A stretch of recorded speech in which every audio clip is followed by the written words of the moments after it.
मांगी गई है और सभी विभागों को कहा गया है कि वो बताएं कि क्या राजीव या नेहरू के नाम पर कोई ट्रस्ट बनाकर जहाँ कोई प्रॉपर्टियाँ ली गई हैं। अब पंचकूला का सेक्टर 6 का जो एरियल प्लॉट है वो तो जब्त हो चुका है, पर ऐसा भी कहा जा रहा है कि गुरुग्राम में भी एक प्लॉट है। इन्फॉर्मेशन कलेक्ट होगी, उसके बाद ही फर्दर जो कार्रवाई है वो ईडी ने करनी है। इन्फॉर्मेशन कलेक्ट होने के बाद ही होगी। ये स्पेसिफिकली कोई राजीव गांधी प्रश्नों को लेकर भी जांच के आदेश दिए गए थे? हाँ जी। और ये जानकारी किसने मांगी थी? ईडी ने मांगी है। तो ये कितना समय दिया गया कि कब तक किसानों की मतलब उन्हें उनको देना है? नहीं, दे रहे हैं कलेक्ट करके। एक दिशा पंजाब सरकार ने प्लाज्मा को लेकर ना प्राइवेट हॉस्पिटल्स को भी प्लाज्मा देने की बात की है। उन्होंने खुले सर्टन अमाउंट की रखी है 18-19 हज़ार रुपये। क्या हरियाणा की भी ऐसी कोई योजना है कि प्लाज्मा जो है, क्योंकि प्लाज्मा बैंक 3 हो गए हैं, प्राइवेट हॉस्पिटल्स को देने की योजना है? नहीं, अभी ऐसी हमारी कोई योजना नहीं है। अभी जो प्लाज्मा बैंक हमने बनाए हैं, जो प्लाज्मा वहाँ इकट्ठा होगा वो अभी जो सरकारी उपक्रम हैं उन्हीं को दिया जाएगा। प्राइवेट को देने की अभी बात नहीं है। कोई ज़्यादा कलेक्शन हो जाएगी फिर देखेंगे। हरियाणा में प्लाज्मा से कितने पेशेंट ट्रीटमेंट से कितने पेशेंट ठीक हुए हैं? अभी पीजीआई रोहतक में काफ़ी मरीजों को दिया गया है और वो ठीक हुए हैं। 3 लैब जो प्लाज्मा की यहाँ पे शुरू हो गई हैं, अभी निकट भविष्य में और भी योजना है कि और लैब स्थापित की जाए? हाँ जी, और भी बन सकती हैं। हम चाह रहे हैं कि जितनी लैब बन सके बने, और लोगों से मेरी अपील है कि जो कोरोना होने के बाद ठीक हो चुके हैं, जो कि 25-26 हज़ार का आंकड़ा है हरियाणा में, और जो तंदुरुस्त हैं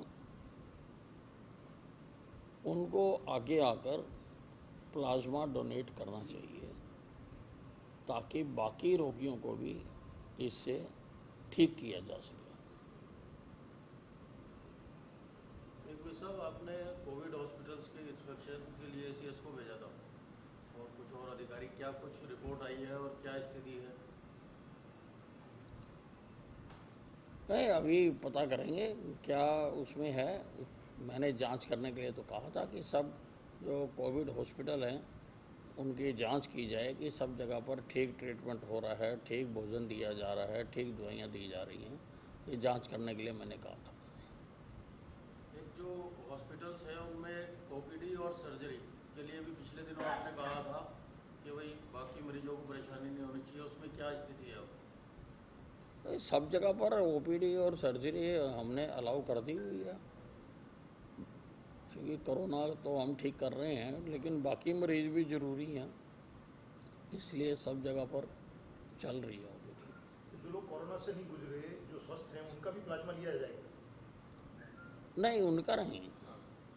ये जिसको कोरोना हो चुका और इसके बाद स्वस्थ हुआ और स्वस्थ हो गया और 14 दिन तक ठीक रहा और आज भी स्वस्थ है, कोई दूसरी बीमारी नहीं है, वही प्लाज्मा दे सकता है। उसके प्लाज्मा से ही जो कोरोना के दूसरे पेशेंट हैं वो ठीक होंगे। इसमें जो चाइना का जो पैसा आया था सर, उसको लेकर राजीव गांधी ट्रस्ट पे जांच की है या जमीन को लेकर अलग से मामला है? ये दोनों अलग अलग मामले हैं, या चाइना से जो पैसा मिला है कांग्रेस को राजीव गांधी ट्रस्ट को लेकर उसका मामला है? नहीं, अभी उसकी कोई नहीं है। अभी तो जो इनकी प्रॉपर्टियां हैं उन्हीं का डाटा कलेक्ट करने के लिए कहा गया। ऐसा गुड़गांव में जो सचिन पायलट और उनके विधायक रुके हुए हैं उसको लेकर शैलजा और कांग्रेस के कई सुरजेवाला और कई नेताओं का ये कहना है कि बीजेपी भी उनको शायद दे रही है? हमारा कुछ लेना देना नहीं है, हमारा कोई इसमें भूमिका नहीं है। संभाले इनसे खुद से नहीं जा रहे और दोष दूसरों पर मढ़ रहे हैं। अपनी असफलताओं को खुद स्वीकार करना चाहिए, दूसरों पर नहीं डालनी चाहिए। उनका ये आरोप है कि हरियाणा पुलिस का दुरुपयोग हो रहा है, वहाँ पे पुलिस प्रोटेक्शन दे रही है। पुलिस ने कोई भूमिका उसमें नहीं है, पुलिस का कोई दखल नहीं है।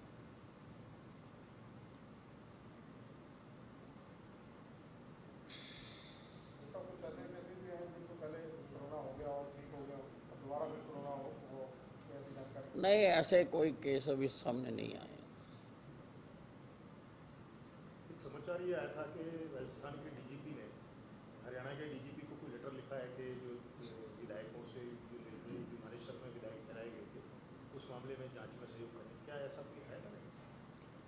नहीं, पत्र तो नहीं आया था, एक व्हाट्सएप आया था व्हाट्सएप और उसमें बड़ी रूटीन बात लिखी गई थी, जो जब भी किसी प्रदेश की पुलिस किसी दूसरे प्रदेश में जाती है तो लिखी जाती है, कुछ विशेष उसमें नहीं था।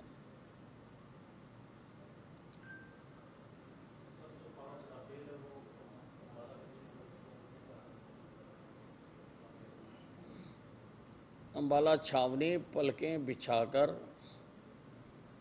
राफेल के अंबाला में आने का इंतज़ार कर रहा है। अंबाला के लिए ये बहुत गर्व की बात है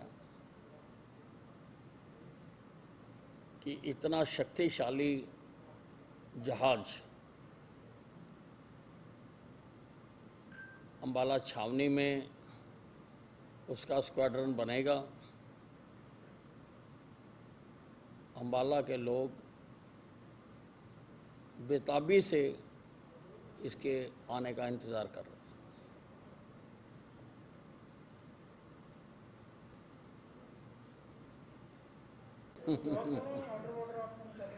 हैं।